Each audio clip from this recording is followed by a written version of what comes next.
So Kim, you know, big welcome to Rally Round. Thank you very much. From all us Rally Round fans. All the veterans. Yeah, all the fans. What are you most looking forward to? What are you most looking forward to this following year, this next year? Genuinely, I think the challenge of working with new people, looking forward to the events in particular. I think Japan's going to be just an awesome, wonderful opportunity to go somewhere entirely different.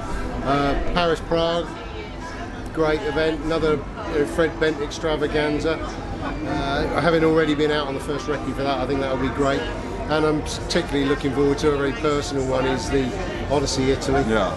So well, you've got some lovely places to visit there. Yeah, that's right. I think and it will be a wonderful mix of, you know, time to see the countryside, time to drive the countryside, with a little bit of light competition thrown in, so that we have winners and losers, we can get prizes, interesting roads, interesting regularities, and then a nice social side as well, which is great. Well, I'm delighted to see here winners and losers, because I've only ever been a loser, so on every rally I've ever been on. So there's something for everyone. There's always a chance.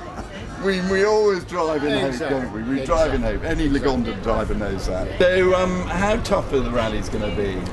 I don't, you know, some of the routes in Bhutan were quite challenging, but I think there needs to be a balance. I think Paris Prague is what we would maybe call a more traditional regularity event. So 2 or 3 regularities in the morning, 2 or 3 in the afternoon. Nice driving in between, but a fairly concentrated competition. Odyssey Italy is going to be much more of a light competition event, so 2-3 regularities a day, but really the chance to explore the islands, a chance to see places, so not everything is rushing past the window. That's the Rally Round magic ingredient. I think it is. I think, you know, there are very competitive events out there. So many people have said, actually, that's not what we want to do. We want to be able to see the place. We like the idea of a little bit of competition, sure, because it is nice, as you say, to brag about it in the bar in the evening.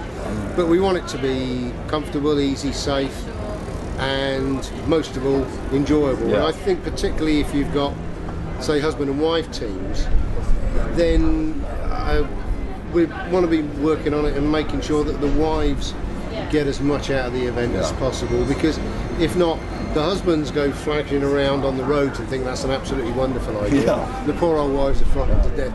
Whereas we want to make sure... That's why I leave mine at home. Exactly, I bring mine with me to tell me how to do it. I take Paddy instead.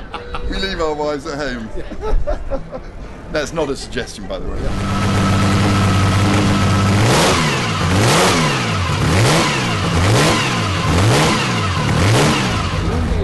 Up on the top of the mountain in the mist of the cold. That was the best bit.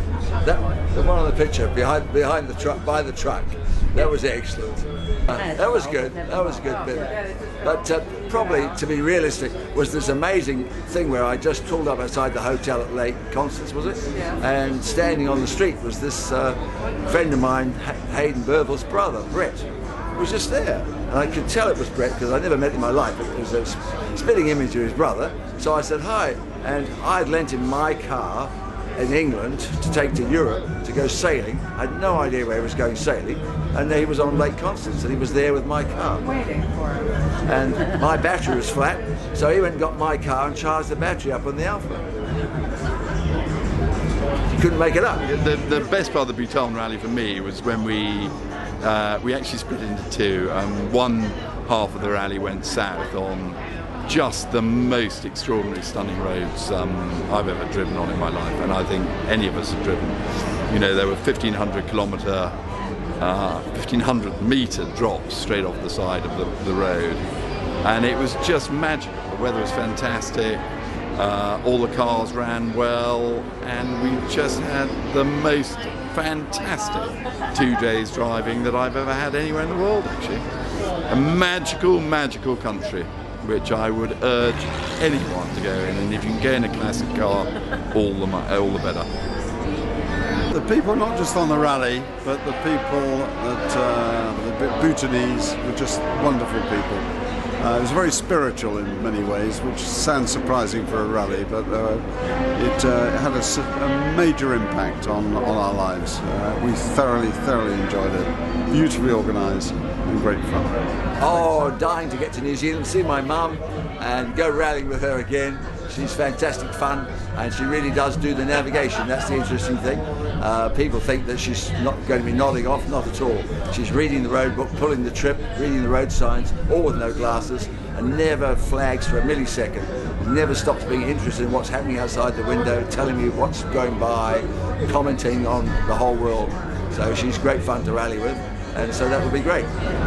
I fancy going to Japan. In fact, I am going to Japan. Looking at the Blossom, meeting those people. I've known very little about the Japanese. It'll be great fun there as well. And it's a really wide-ranging tour. It'll be fun. So we'll be in Paddy's Buick, 1937 Buick in Japan, and I think we'll take my 1934 Lagonda, which I went to Burma in.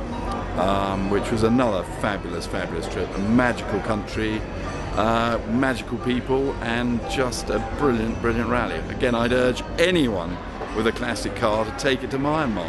Nowhere better in the world apart from maybe Bhutan. So there you have my two favourite destinations, soon to be probably be replaced by Japan sometime next year. So yeah, lots to look forward to.